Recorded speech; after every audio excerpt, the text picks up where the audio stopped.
Hello and welcome to this week's episode of It's a Sure Thing, the community collective show where we interview amazing people doing extraordinary things in the community and in their businesses and making a difference. Part of the Enlightened Tribe community, collective of people and practitioners from all over the world, from our global wellness directory, which is available on sueshaw.com.au.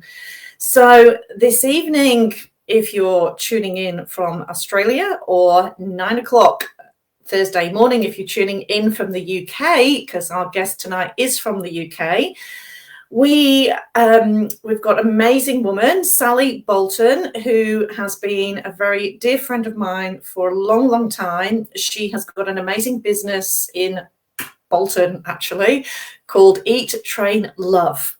And she's a personal trainer, she's a health and wellness coach, she's a nutritionist, and more recently, she's been doing some work on menopause and peri-menopause and what this all means. So she's really dedicated to talking about menopause and what it's all about and how it affects people, because it's something that isn't talked about enough. And we actually just had a little conversation before coming live, and yeah, it's something that really needs to be discussed. So this evening, if you'd like to invite and share with your friends and family to come and join us, please comment on the comment section as well. Let's help grow the tribe. And yeah, if you've got any questions, please use the comment section and we'll answer your questions as we go along. But I would love to introduce to you the dynamic, the incredible, the magnificent Sally Bolton. Hi. So if we could get through this without laughing all the way through it. Thank you so much, Sally, for changing all of your client appointments so you can actually be here. You've already been to work at 6 o'clock or something crazy this morning. So thank you for being present and being here for the show. Absolute pleasure, darling, as you know. So more recently, you've been getting into you've got a program, haven't you? Tell us about this menopause program that you've started and where you've launched it and what you're doing. Yeah, so it all started probably about a year and a half ago for me, and I suddenly realized one day I was having symptoms, and I was aware of menopause, but I didn't really know too much about it. So because of that, I then started to look into it a little bit more, and fast forward to the last, probably I would say about 5-6 months, I started to realize that it wasn't just me, it was impacting an awful lot of women, friends of mine, colleagues of mine, clients of mine, and people were talking about menopause and not really understanding what was going on. And that was a big thing for me. So because of that, and because I was going through it, I thought, right, I'm going to do some more research, look into this a little bit more. And then the more I spoke to people about it, the more I realized there's so much misunderstanding around menopause. It's still very taboo, as you've just said. We still kind of talk about menopause. It's like, we don't talk about it. Exactly. We need to embrace the menopause, because it happens to almost every single woman on this planet, and it's going to keep happening. So it's not going away, and it's really important that we start talking about it. So because of that, I have developed a program which I've run. I'm on my 3rd one now. I'm just launching my 4th one, which I run at the studio that I work at. And it's really an educational course. It's a 6-week course. And it's full of practical strategies and tools that you can use. It's all centered around health, though. So it's centered around your lifestyle and how you can really manage your lifestyle to help you through the whole process, because I can't wave a magic wand. I can't stop it from happening. But what I can do is recommend and educate you on how you can manage your health to get through it as not as easy as possible, because that sounds like it's just to kind of maybe help the process a little bit more. So I'm doing that now, and I'm also just been working with a school which has been fantastic, because they've really been very proactive and understanding that it isn't just an issue for women, it's an issue for women and for men, but it's also a major issue for in the workplace, because women are impacted by this, and it can go on for years, the symptoms, which can be very debilitating, and it massively can impact their performance at work, and how they show up, how they feel at work. So we've that's like another thing that's going on at the moment. I've got another couple of schools that I'm working with as well, so it's all going off at the moment, and it's really exciting. Fantastic. And yeah, it's so exciting, and just brilliant that you're a voice for people. And Adaz made a comment, you know, menopause is probably not a topic that gets discussed around the water cooler in the office. Absolutely, it's not. So let's have a voice, let's educate like you say you're doing. And can you just give us a little brief overview of what are some of the symptoms if women are starting to experience these things, to know that they're actually not going crazy, but that they might need to just find out whether they're actually going through peri-menopause or menopause. So what are some of the symptoms to look out for? Yeah, so you're absolutely right. I mean, you said the word there, and this is what comes up a lot. Women feel like they're going mad, they're going crazy, because there's such a big impact that's going on in your body. So basically, in essence, it's a decline in your hormones, particularly your sex hormones, which is estrogen, progesterone, and testosterone. And because of that, women can experience a whole, I believe now, a few weeks ago, I understood it was 34. I've now read there's 48 different symptoms, and they can be categorized into more physical or emotional, cognitive, mental. So like we were just saying earlier on, it can range from physical. So you can have joint aches and pains. You can have really bad migraines. It can cause vaginal dryness because it affects the lubricant. It can cause brain fog. See, this is what happens when you have menopause. You start to forget, brain fog. You can lose words when you're in a sentence, talking in a sentence. It can cause night sweats, hot flushes, anxiety, low mood, low libido. I mean, the list goes on and on. It causes skin problems, teeth problems, gum problems, hair problems. It can cause weight gain. So yeah, there's so many different symptoms. And the thing with menopause and perimenopause is you can experience different symptoms at different times. So you can go through a stage where you're, say, for example, and I'll use myself an example. At the moment, I'm experiencing night sweats. It's not regularly, as in every night, but it's probably every couple of months or so. I get a short phase where I go through a couple of weeks where I get night sweats. I also have low mood, which just comes on for no reason whatsoever. You just suddenly feel really, really low. And muscular aches and pains as well, which people will put down to something else, when sometimes it is a symptom of menopause. And perimenopause, just to make it clear for everybody, the official term for menopause is when you've gone a whole 12 months and 1 day with no bleeds or no period.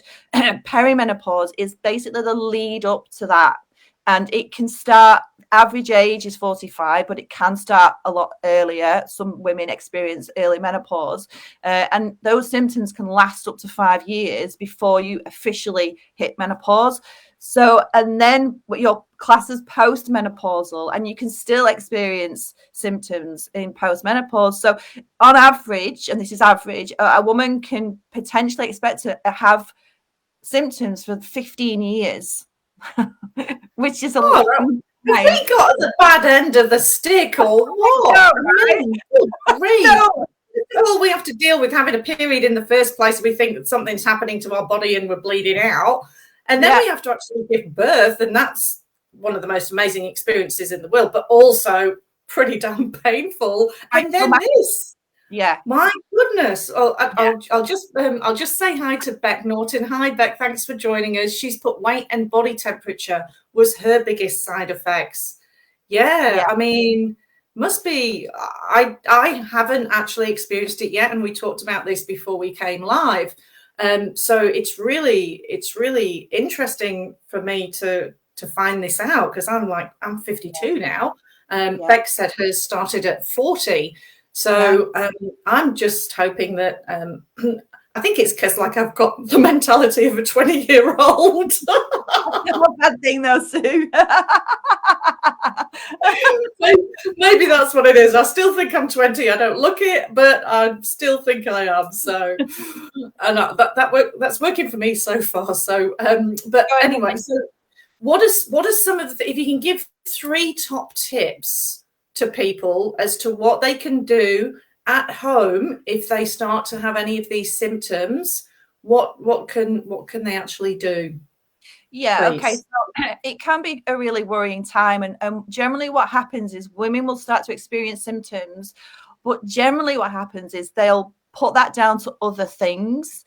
So when it all started for me, for example, I was putting it down to a very stressful event at the time, when actually what it was, and I didn't realize until probably like a year later, that it was my perimenopause kicking in. So the thing is, if you are worried about it, I always say, because I'm not a medical professional, I'm not a healthcare professional, I am a health and well-being coach, and I come at it from an angle of looking after your health and well-being.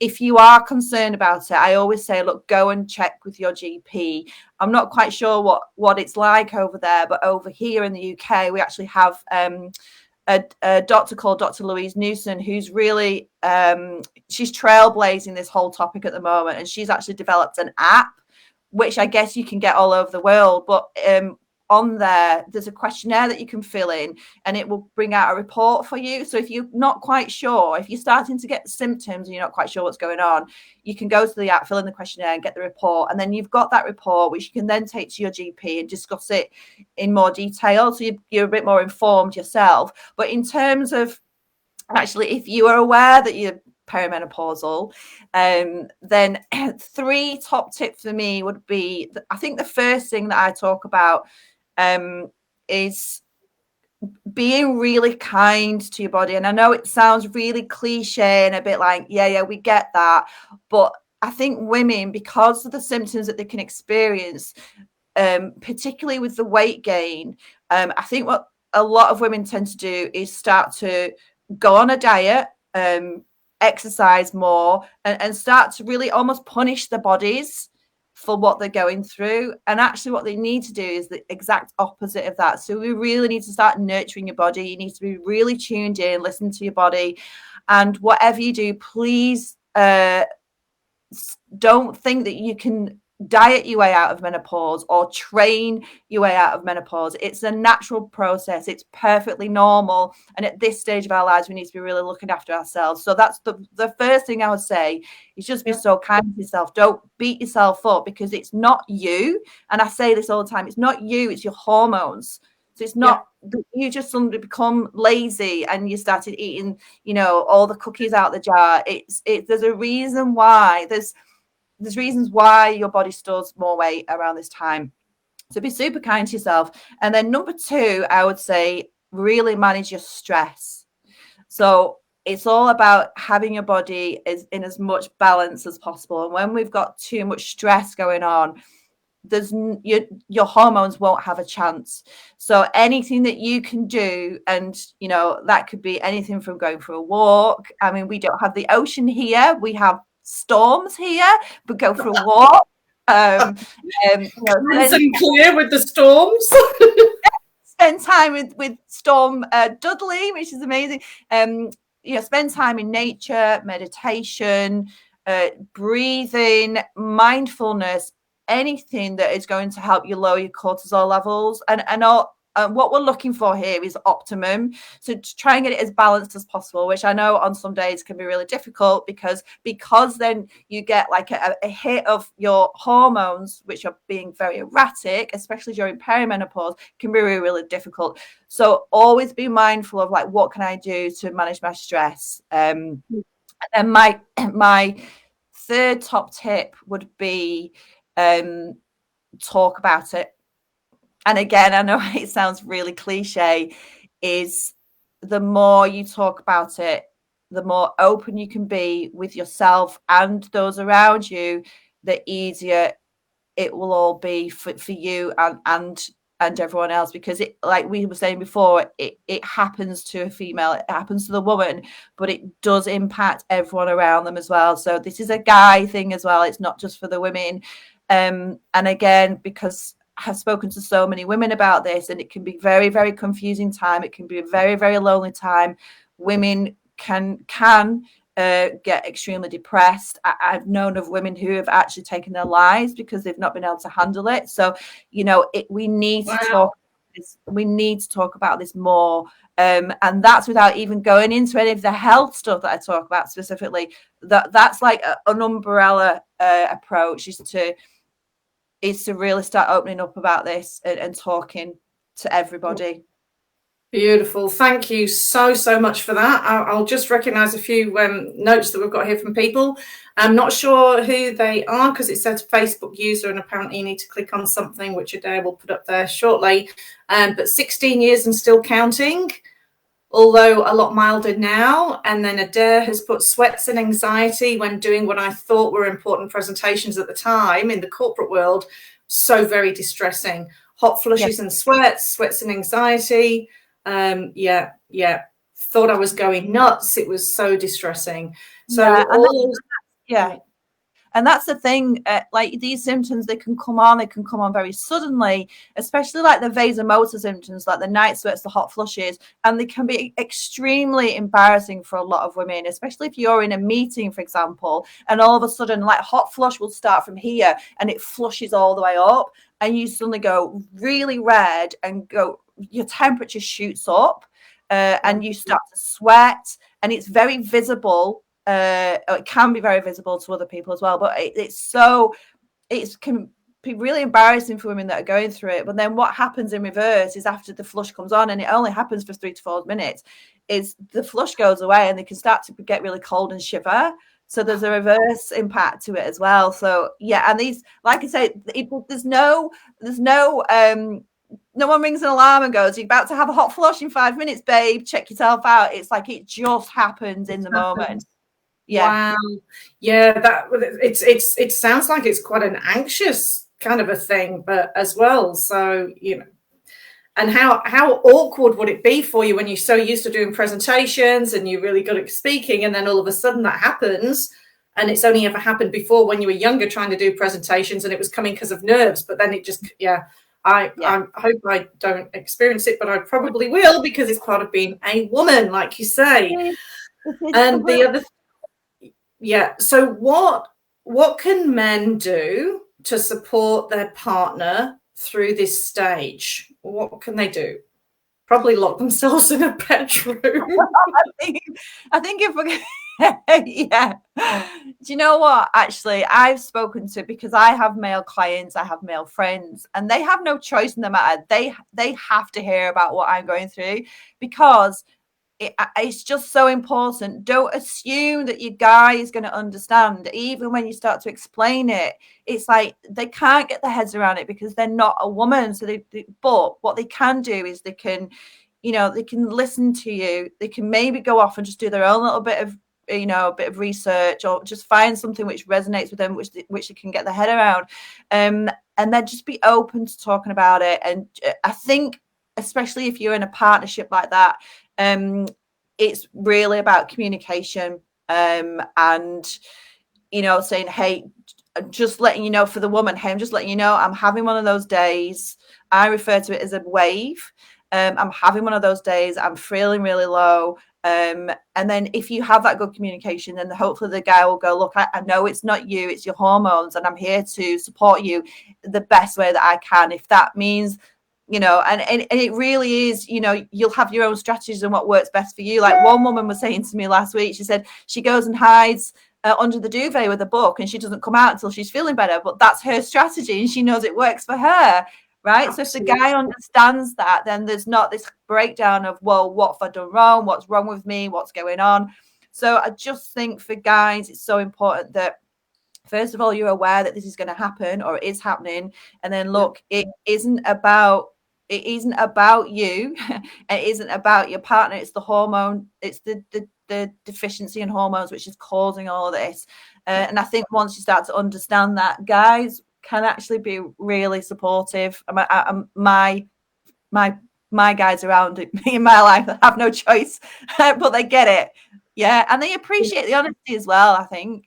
Yeah, beautiful. Thank you so much, Sally. I will just pick up that Beck has said that she was determined to go through her transition naturally. So she did meditation, wearing light clothing all year round, and breath work helped. And she got through and was really grateful.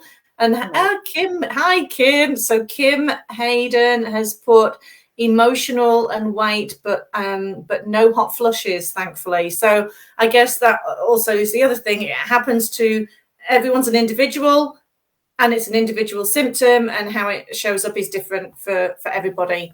And so with the work that you do, Sal, now you are available via Zoom if people wanted to have a coaching session with you. Yes, you're in the UK, but hey, 9 o'clock in the morning there, 7:30 at night here, we can make that work. So you have got a wealth of information. You know so much about health and well-being. And I think the beauty of it with you, my darling, is that you actually have gone through all these things before, and you practice what you preach. So you're the perfect person to help somebody through this. Thank you.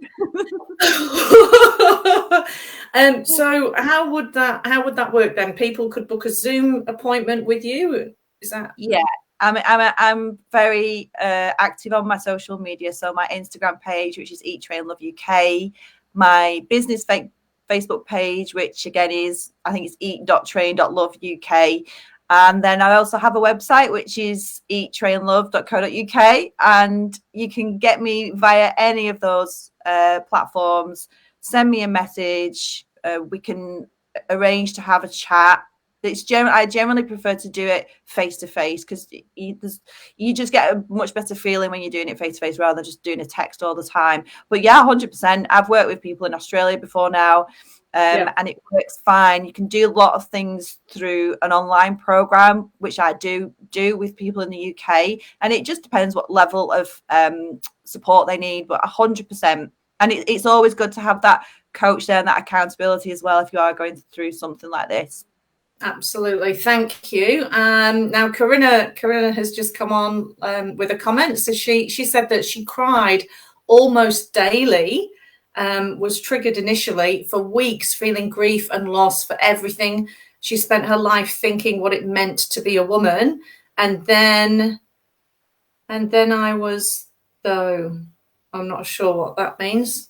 I do feel warmer generally, with tiny hot flush, usually at night time. Moods have been good since then. Initial peri-menopause migraines and night sweats in mid-40s. So yeah, there's a few of our regular viewers that have experienced it. So yeah, if you are needing support, speak up, speak out. Let's keep the conversation going from here onwards.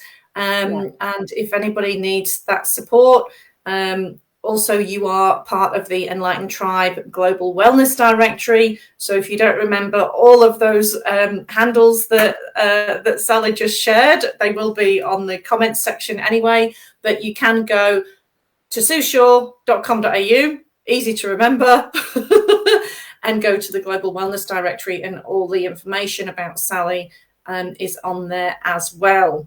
And who knows, maybe in the future, Sally might be coming over to Australia and might be able to do some workshops for us over here. Wouldn't that be good? I'll just plant the seed for that one.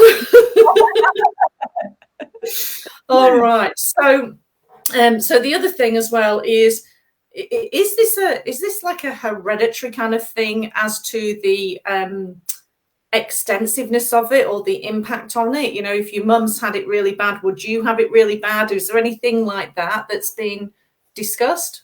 I don't know what the research is out there about that.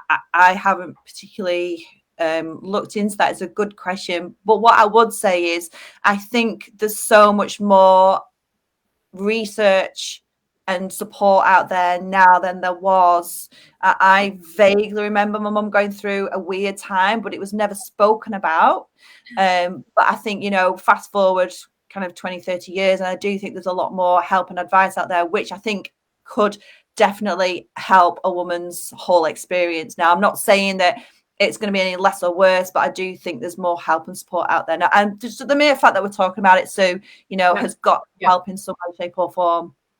Well, it's increased my awareness straight away, because it wasn't in my sphere of knowledge or understanding, because it's just like something that will happen one day maybe when I'm like 60 or whatever. I just didn't. It's not here, so it's not kind of there. But my mum never spoke to me about anything like this either, and perhaps she just didn't know. So if you're a mother and you've got children, you've got females, you've got daughters, please have the conversation with them. Let them know. It's a bit like the conversation when you're going to have you might have your period coming soon as a young teenager, and have that conversation too. They're so important. So important. And just to give you a statistic, I don't know what it is in Australia, but there's 15.5 million women in the UK right now going through menopause, and that's some stage of menopause. So that's a very large percentage of our population. So it isn't just It's almost like it's a pandemic, isn't it? Perhaps we should put some money into that. That would be nice. Couldn't help myself. Moving forward, it's okay to talk about these things. It's okay to share. And if you do need some extra support and you want to get in touch with Sally, please do. As I say, she's also a nutritionist, and it's a whole holistic approach. It's not going to be just the one thing when you speak to Sally. It's going to be the whole collective. So you're going to get a full health check, a well-being check. You're going to get everything you need to live your life at its best. And I know that because I've got a few tips from you from when you were over in Australia. So, and I haven't forgotten them. Just need to put them into practice again.